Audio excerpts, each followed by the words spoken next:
all, we will move to the next unit, that is genetics and evolution, that is heredity and evolution. So this chapter is very much important in the point of CBSE, and you will get a lot of questions from this. Almost 17 marks, 17 marks question, 14 to 17 mark questions alone come from this single unit, which is the two units. Fifth and sixth will be of 100% genetics, and seventh unit is of evolution. We are going to study about the theory of evolution, different types of evolution, those things we are going to study. So this chapter is very important. If we understood this chapter, the upcoming chapter, that is biotechnology, will be very easy to understand. And it is this chapter is a compulsory chapter considered to the examination point of view, and there are some mathematical questions also possible from this. So each and every term is important considered to this chapter. So first we will start with what is genetics. So before entering to this chapter, in this chapter we will be studying much about the for fifth chapter we will be studying about the Mendelian genetics, non-Mendelian genetics, chromosomes, and some abnormalities related to the chromosomes. If the chromosome number is added, deleted, structural variations in the chromosome, minor like that. And the second chapter, that is sixth chapter, it is 100% made upon the molecular mechanism, that is DNA. What is DNA? How the DNA replicates? How proteins are synthesized? What are the importance of proteins? Those mechanisms we are studying. So, and in the last chapter related to that, how these mechanisms are supporting for evolution. This is the content what you are going to study. So we will start from the very basic. There are some terms and terminologies are there. If you are not understood the terms and terminologies, it is very difficult to understand this chapter. So terms and terminologies, what they mean, what is the importance of that, those things are very much important. So I recommend, since we are running in this lockdown period and with schools, we don't know when the government is saying to completely open the school, we also don't know. So I can understand your situations, but I recommend you to go online and see some pictures, colored pictures. As much as possible I did, but there are many things to read, many things to understand, which is not much explained in NCERT, but it will help you very much to understand this chapter. But once you understood this chapter, it is very interesting. This genetics is very much interesting compared to other chapters, because other chapters we are running maximum with theory parts. There is less practicals. That means nothing to do much. You have to understand the facts, and that is it. If I am saying this hormone will secrete during this time, this hormone will secrete. But this chapter is not like that. So we have a lot of interesting stuffs are coming up. So we will go one by one, and plus we have to speed up also. Since it is the beginning, I will be focusing much on the basic things, terms and terminologies, what they are, and little bit of Mendelian genetics, and a small calculation about gametes. So if different types of gametes, how they are formed, then the Punnett square, and few calculation. Apart from that, how to find out the genotype, how to find out the phenotype, those things. So we will go one by one. So the term genetics, people were known about this particular thing from very beginning. It is not a new thing. Only after 1900s only it has become a big important topic, or a hot topic in the field of science, and especially in the field of biology. And it doesn't mean that before that there is no genetics. There was genetics, but people were not known much about this. One of the main reason was one of the main reason that me led this discovery of genetics, the field of genetics, was microscopes, techniques, and other stuffs that lead this genetics field to move much. And now we are in the 21st century. We are there in a position on a gene therapy. We can pick out one gene, unwanted gene, and in that position we can keep one useful gene. So we are in that level. So all of them was begin in somewhere in 15th and 16th century. But people were known everything, but it was a misconception, because some of the misconception I will tell you. Earlier times people believe like that. When a new generation comes, now we know that it is a fertilization, it is the fusion of sperm and ova, but the people were not believed like that in the earlier times. People believed in such a way that inside the mother, it is one among the misconception what they have believed. They believe like that inside the mother's womb there is a mini human, which we call it as homunculus. When we are studying about evolution, we will discuss about that, but to understand, it comes in genetics also, homunculus. And when the sperm comes and it become a complete human, that is a fetus. In the modern terms we call it a fetus. This was the one belief. And the second belief was, whenever the gametes are formed, how the gametes are formed, now we know that the gametes are the genetic, that is especially the chromosomes, they are forming, that they are segregated properly in both male and female through the process of mitosis and meiosis, which leads to the formation of gametes, ovum and sperm, that we know now at present. But earlier people believed that inside the gametes there is a small part of it. There will be a small part from the hand, a small part from the leg, a small part from the stomach, intestine, eyes. Everything will be put inside one gamete, and others will be put in another gamete. When these two fuses, it will give a fetus. So these type of theories were in existence, and the people believed also. And many of the scientists, like at the time of Louis Pasteur, these are times when the Louis Pasteur, Francisco Redi, those scientists were lived. Even they strongly opposed this. And that time the people even believed in theory of spontaneous generation. Spontaneous generation means the life will form from nothing. That means if we keep a sack of rice to the corner of a wall, next day you will see mice or rat or some type of insects. So they believed in that theory of spontaneous generation. So these all things were questioned by the studies which was put forward through the genetics. And genetics means, the term genetics or gene or whatever it is, that means your existence. That means your beginning. That it was originated from a term known as genesis, which means origin. And from that term the genetics came to existence. And in biology, the genetics, biological term, it is 100% related to the genetic, related to the genes and the heredity of the organism. So one of the most important person who led the studies in genetics was Mendel. But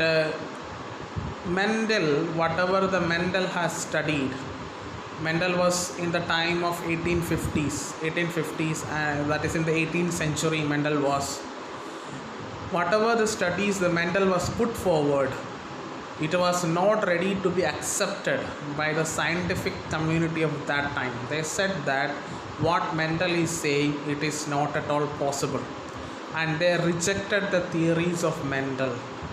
Actually, even though the Mendel was a biologist, but actually the Mendel was not 100% biologist. He was a good mathematician.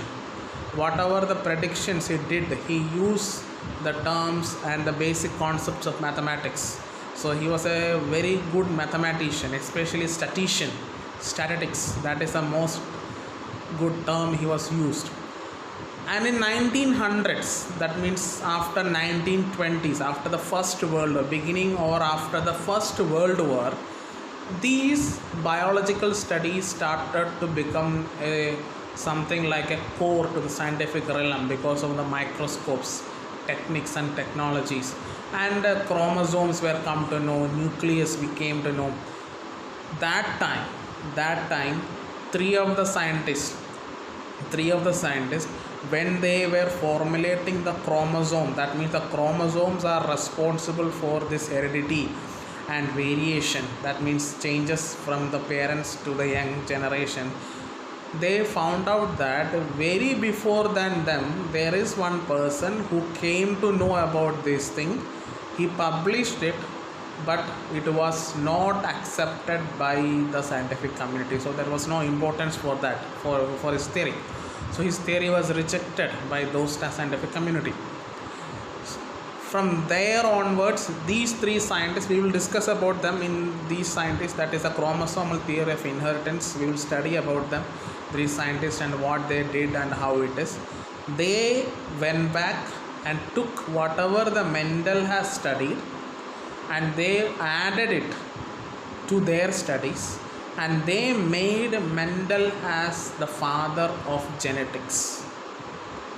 So that is why still we believe that, not believe, it is 100% sure that Mendel or Father Gregor John Mendel, he was a monk, not nun, he was a monk. So Father Gregor John Mendel is considered as the father of genetics. And when they started to study about the things, Mendel introduced many things, that LMND, when he was studying, he found out that the substance that moves from one generation to a generation, the Mendel actually called it as LMND, and other person called it as factor. So it was very difficult to put these terms into a scientific research paper. So those terms were redefined. They gave a name and meaning for them. So we will first see those terms and terminologies, what they have given. So in the terminology, the first thing that comes is gene. Gene means same thing, origin, from where you are origin. So what is a gene? Gene is a short segment of DNA that is responsible for expressing a particular character. That means a small stretch which have the capacity to express a small stretch of DNA which have the specific capacity to express a character. That's all.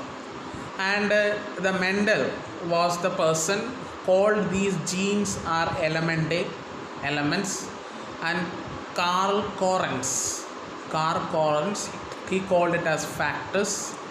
After that, in 1909, these gene was introduced into the system of biology, and the term gene was given by Wilhelm Johnson in 1909. Then comes what is a genome. It is a total genetic composition of an organism. So what are the that means all the genetic things that is present inside a organism is called as genomes. Next one comes is alleles. The term alleles means an alternative form of gene, alternative form of same gene. For example, when we are taking a character, for example, the best thing what we have all studied is the height. Height can be again divided into two parts. One is tall, another one is short. That particular alternative thing which focus to one of the character is called as an allele. And if you see that near to that, there is one diagram also is given, which is a structure of a chromosome. And if you see that, you can see something written as A, capital A, capital A, capital A, capital A, small a, capital A, and in the top you can see that A, capital A, small a, allele 1, allele 2. So these two alleles, one allele comes from the father and another allele comes from the mother. So these two alleles are responsible when, if the father's allele is A and the mother's allele is small a, the child may express any one of these alleles, either capital or small. So they are known as the alleles. And the location or position of that allele in a chromosome, we will call it as locus. That means inside a chromosome where these alleles are located or positioned, we will call it as locus. And in some cases these alleles may express, maybe it may express capital A, capital A. If it is expressing the same character or same form, capital A and capital A, we will call it as homozygous. If one chromosome expressed A, one sister chromosome expressed A, and another sister chromosome expressed small a, that means two different character or two different forms which represents to a character is expressed, we will call it as heterozygous. So these terms are very important, that is capital A, small a. And what is known as a dominant? If it is capital A and capital A, for example a height, if inside of me the height, for a height character, if from my father and from my mother, which gene has come? If my father is very tall and mother is also very tall, so there is a chance that I may get both the from parental side as height as TT, which is homozygous, and I will be tall. That is a consideration of Mendel. So which one is expressing that particular allele is known as a dominant allele, and which one is not expressed is known as the recessive allele. And then we comes the genotype. Genotype is a genetic expression of an organism. That means inside the gene how it is, whether it is capital T or capital T small t, however it is, that particular condition or that particular type is known as genotype. And there is one more thing which is known as the phenotype. Phenotype means express outside. For example, inside of me there may be a gene for capital T also, that means for a height, tallness, and there may be a gene for small t also, but if capital T is expressed, that one we call it as phenotype. That means which I can see from outside, that particular thing is called as phenotype. And then comes the character means general feature of an organism. How can I generalize it, that particular organism is tall, this particular organism is short? So these are called as characters. And other one which we call it as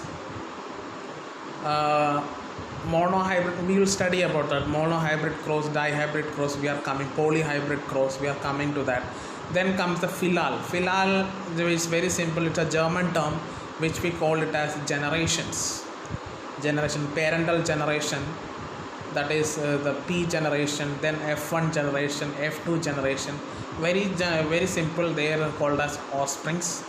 Then pure line means which is as parents are the same genotype and phenotype is pass over through one generation to another, that particular condition is called as pure line. And test cross and back cross, we will study about that. And if you see that inside an organism, for example inside a human being, our chromosomes are arranged like this: chromosome 1, 2, 3, 4, 5, 6, 7, 8, like that we are having totally 23 pairs of chromosome, that is 46 in number. 23 multiply with 2, which is called as 46 in number. And this arrangement of chromosome according to its number, according to its height, we call it as karyotyping. And we can take one chromosome and I can study it very specially, that means which gene, where, how, that is called as ideograms. So whenever we are doing this ideogram, it chromosome we will study like this, and the chromosome will be having two arms. The upper one is known as the P arm and the down one is known as the Q arm, and wherever the two chromatids are joined, we will call it as the centromere. And whatever the light stated and dark stained, they are all different types of gene and its position 15.33, 15.32, they are all how these chromosomes are. What are the different types of genes located in each chromosome, and studying like this we'll call it as the ideograms. And next one we will move to the Mendelian genetics. That means very straightforward, we'll move to the Mendelian genetics. And in Mendel, when he was doing his studies, Mendel was very specially he selected some things, experimental material.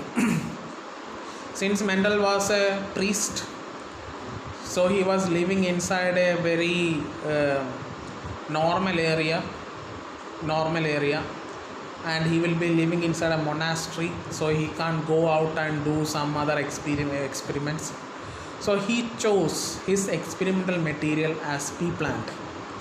Why he chose pea plant? Because since he was in Europe, he was in somewhere in Bonia, the present day Czechoslovakian border of Czechoslovakia. So since he was there, pea was a common food that the foreigners use as a lunch and dinner. So they are very much familiar with these particular plant. And one more additional thing he was found is its short life. That means the lifespan of a pea plant is only for 6 months. So within 6 months it will produce the offspring, and it will produce n number of offspring. And whenever the pea plant is when next generation comes, there are it comes a lot of character wise. That means some of the pea plant it is having a violet color flower, some will be having white color flower, and if you see the pods are of different shapes. And if you see the size of the pea, it may be round, it will be wrinkled. So lot of characters Mendel got there to study. And Mendel was a very strict botanist also the same way. And what Mendel did is, Mendel has chosen the material pea plant and he did artificial hybridization. Means pea plant normally they do self-fertilization. Since they do self-fertilization, which type of characters and which type of pollen grains falls there nobody knows, and what are the next type is going to come we can't predict. So Mendel did it in a controlled area. That means in the SEDA textbook they have given that Mendel has taken a flower and he first cut the stamen of that flower, and he chose a particular stamen, that is particular pollen grain, and he hybridized it. That means artificially hybridized it and covered that particular flower, and he waited for the next generation. What is the characters it is going to come? So whatever the experimental materials we do, the best important thing is to choose with very simple things. So first Mendel decided to take single character, then he decided to go for the 2 or 3 characters like that. So what Mendel did is, Mendel has chose the flower. He did the same technique, that means the artificial hybridization technique he has followed. That means a stamen will be artificially removed, then the interested which part of the flower's pollen grain is interested from the pea plant, he will dust on it and he will follow the bagging technique and he will wait for the next generation. So first he put his focus in a single character. For his single character, what he did is, he choose, as per the textbook, if you are going, he choose the character tall and tall. That means he chose the height of the plant, and here I have given the color of the flower, so both are same, the result will be same. So here when he chose that, when Mendel started to do that, since he has used only single character and he is doing the process of hybridization, so he called it as monohybrid crossing. So here what he did is, in the parental character he chose a flower which is violet, it's common, and he chose another flower which comes in the pea plant which is white. And if you are going according to the textbook, he chose the character of height, that is one tall and another one short or dwarf. So he crossed it. In the F1 generation, he got all the plant or tall. As per here, all the colors violet. Flower color was violet. So he may be expecting something like that. It should be a mixed color. Or few will be violet and few will be white, like that. But he got all the first generation as F1 generation as violet, and then he self-crossed the F1 generation. In the F2 generation, he got a ratio that is 3:1. 3 flower which is of violet color and 1 flower which is of white color, or as per the textbook, 3 tall and 1 dwarf, he got it. So he was thinking, why like this? Why these type of things are happening inside the plants? So if in the F1 generation all are violet, in F2 generation all should be violet. Why I am getting white? So he understand that there is something inside this plant which carries, that means there is an element A inside. That's why he called it as element A or factors. There are some factors inside the plant which are responsible for both the characters, that means violet and white. So in order to understand this, what he did is, he did the test crossing. Why he did the test crossing? Because he got one flower as white and all others as violet. So in order to understand whether the parental generation is also carrying the same, so what he did is, he took the recessive phenotype, that is the small p, crossed with the dominant phenotype, that is capital P, and he got that all the F2 generations are, maximum of the F2 generations are heterozygous in condition. That means it carried both the alleles for capital P and small p. That is why in F1 generation it has having all has heterozygous. That is why in the F2 generation they got the one as violet color and another one as, all others are violet color and one as pink or white color he got. So he called those factors as element A. From this he came to a one theory also. The theory is this: the characters can segregate. That means characters can divide according to their need.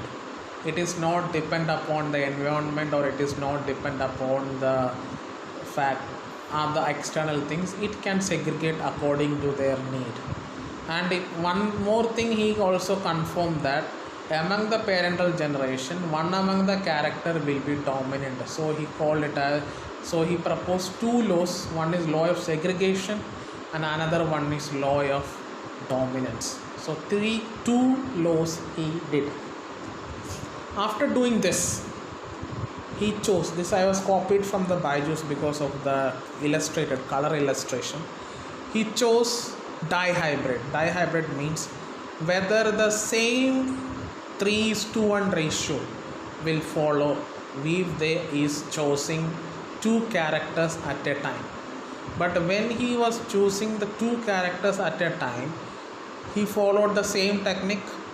So he used the seed color, a seed. One seed he is used as yellow and round, crossed with green and wrinkled. He got yellow round in the first generation. He self crossed it and he got a ratio that is 9:3:3:1. 9:3:3:1. It was a totally different thing from the first experiment what he did is in the monohybrid cross. So he said that, and from that he came to another thing, that theory of independent. That means he came to the third law, that is independent assortment, theory of independent assortment or law of independent assortment. That means each character can divide according to their choice. It is not a thing that yellow every time it should be yellow round and every time it should be green and wrinkled. No, characters will segregate, characters will assort, or that means it will mix as per their need. That he called as the law of independent assortment. Independently it will do, it is not depend upon anything. So these two things he came from that. Two laws, three laws he put. And in order to study these Mendelian laws, one scientist known as the Punnett, he developed a technique called the Punnett square. And if you see here, this Punnett square, you can use any character as your wish. But since I copied this from the net, so I have used the character of mice. That means one mice which is brown in color and another mice which is white in color. So one mice is homozygous, one is heterozygous, and another one is homozygous recessive. Heterozygous dominant and homozygous recessive. So when they are crossing, so it is very easy. That means the one part of the A will be crossed with the heterozygous, and they will get four offsprings they will get. Among that four offsprings, two offsprings will be brown in color and another offspring will be white in color. So this what can be done by using the Punnett square. So it is very easy to do any of the characters. Apart from that, a technique which is already determined, that is a test cross. And why this test cross is done? Because in order to find out the genotype of an unknown parent, that means purple flowered parent, any color, that means capital P or capital B, crossed with the white flower small b. So if they don't know whether the parent is a homozygous or heterozygous, when they cross this with a dominant phenotype, recessive phenotype with a dominant phenotype, when we do it, we can understand whether the parents are homozygous or heterozygous, and this particular cross is known as the test cross. And apart from this, there are some calculations are there. That means how to find out gametes, how many gametes can be formed, how many genotypes can be formed, how many phenotypes can be formed. So these are the two formulas which is very easy for that. So before entering to these formulas, and we see here one example. So in this example, they have given that heterozygous AA, heterozygous BB, heterozygous CC is crossed with, again, heterozygous AA, heterozygous BB, heterozygous CC. The question is, how many gametes it will form? The first question. So how many gametes it will form, it depends upon the heterozygous condition, how many heterozygous genes are there. So here totally there are 3 heterozygous genes are there. So if we apply with the formula, it is 2 to the power n. That means since there are 3, 2 to the power 3, that is 2 multiply with 2 multiply with 2, that means 8. That means 8 different types of gametes can be formed. Next one, how many genotypes? Same, since it is 8, 3 to the power n, that much type of genotypes can be formed. So when we do it, it is very easily understand how it is. And I have given some questions also here. How many possible phenotypes, how many possible genotypes, etc. Please go through this and try to solve some questions by self, and see whether you are getting this answer. And in the next class, I will give you some solutions how to find. I will give you some questions. I said 8 gametes are formed. How these 8 gametes are formed? It is applying the formula, I got 2 to the power n. How many heterozygous are there? According to that, if there is no heterozygous, there will be only 2. 2 to the power of 1, that is only 1. So how these gametes are formed, I will give you a solution in the next class. Along with, there is one more part is there which I have not included inside this, which is called as which is very much important, which will call it as the probability, how the probabilities are functioning inside the genetics. So these two things, 2 calculations, I will give you in the next class. So better you go through this and study how it is coming. And apart from this Mendelian genetics, there are 2 more. Everybody believe that all the gametes will follow a Mendelian inheritance, but actually no, there are non-Mendelian inheritance are also there.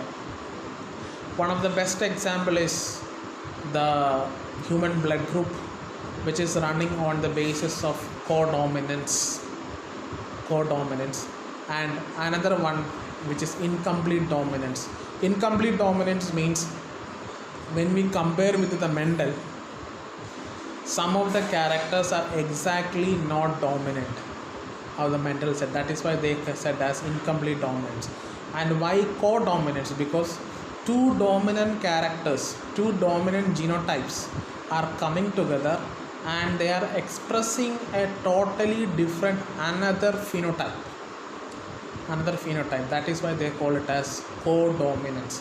So one of the important example for incomplete dominance was studied from snapdragon. It is a plant, flowering plant. So what they found is the color. Inside this snapdragon, they got one among the flower as pink in color. More commonly they are red and white flowers, but one among the generation they got pink color, especially when they are in heterozygous in condition, they are getting this pink color. So this was the one among the Mendelian deviations, that means non-Mendelian inheritance they follow. Another one is the codominance inside the blood group. For example, AB blood group, and this is very clearly given inside the textbook, that chart. What are the alleles, what are it, how they are formed, everything they have given. You have to study that chart. You have to remember that chart. So from that also there are some calculations are there, because now the time is exceeding, it is already 40 minutes. There are some calculations are there, that also I will give you in the next class. I will finish the theory part, go through the theory part, next class I will give you. And the law incomplete dominance is also important, very clearly they have given inside the textbook. You can go through that. It is not a compulsory thing that you have to go with this. No, you can go with that. So if you see here, there is one blood group is there which is called as AB blood group. When the scientists studied this, A blood group and B blood group can be possible in two ways. Two ways means one allele come from the father and another allele come from the mother. That is, if the father is dominant for A blood group and mother is also dominant for A blood group, then the offspring will be A blood group. That is in homozygous condition. And sometimes in heterozygous condition, that means the mother is A and the father is A, small a. At that time also it is possible to have that time also not a O blood group, that time also it is possible to have a blood group. And you must understand that whenever the first blood group is formed, mostly the first blood group formed is O blood group, and according to the expression of the 5th and the 6th chromosome, genes from the 5th and the 6th chromosome, according to that the blood group will change into A or B or AB. So AB blood group, inside the AB blood group, what is happening is, if the father is having A blood group and mother is, that means from the father side also we got a dominant A, and from the mother side also we got a dominant B. Both of these conditions are possible in the homozygous and heterozygous condition. There are calculations I will give you next time. That time it is possible to have an AB blood group.